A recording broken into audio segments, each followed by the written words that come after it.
భూదాన నిర్వాసితులందరికీ న్యాయం చేయాలి. ఇల్లు కోల్పోయిన వారందరికీ అక్కడ ఇల్లు ఇవ్వాలి. ఓపీఆర్డీ రాష్ట్ర అధ్యక్ష కార్యదర్శులు డాక్టర్ జతిన్ కుమార్ విజయేందర్. ఖమ్మం వెలుగుమట్లలో ఇల్లు కోల్పోయిన నిర్వాసితులందరికీ అక్కడ ఇళ్ల స్థలాలు ఇచ్చి ఇల్లు కట్టించి ఇవ్వాలని ఓపీఆర్డీ రాష్ట్ర అధ్యక్ష కార్యదర్శులు డాక్టర్ జతిన్ కుమార్ విజయేందర్ డిమాండ్ చేశారు.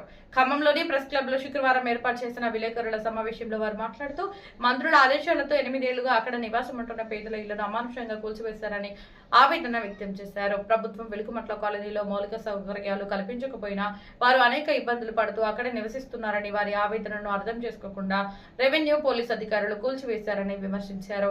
పైగా డబ్బులు వసూలు చేశారంటూ అవాస్తవాలు ప్రచారం చేస్తున్నారని అన్నారు. ఫిబ్రవరిలో నిజ నిర్ధారణ కమిటీ అక్కడ పర్యటించిందని, రిటైర్డ్ జస్టిస్ చంద్రకుమార్ ఆధ్వర్యంలో విచారణ జరపాలని, పేదల్లో భయభ్రాంతులు పోగొట్టాలని డిమాండ్ చేశారని వారు గుర్తు చేశారు. కమిటీ ప్రకటించిన తర్వాత మంత్రుల ఆదేశాల మేరకు రెవెన్యూ పోలీస్ అధికారులు ఇళ్లను కూల్చివేశారని విమర్శించారు. ప్రభుత్వంపై తీవ్ర విమర్శలు రావడంతో కొంతమందిని ఎంపిక చేసి అక్కడనే ఇల్లు ఇస్తామని చెప్పి అర్హులకు అన్యాయం చేస్తుందన్నారు. అర్హులైన వారందరికీ అక్కడనే ఇళ్ల స్థలం కేటాయించి ఇల్లు కట్టించి ఇవ్వాలని కోరారు. ఈ సమావేశంలో ఓపీడీఆర్ రాష్ట్ర బాధ్యులు డాక్టర్ మోహన్ పాల్గొన్నారు.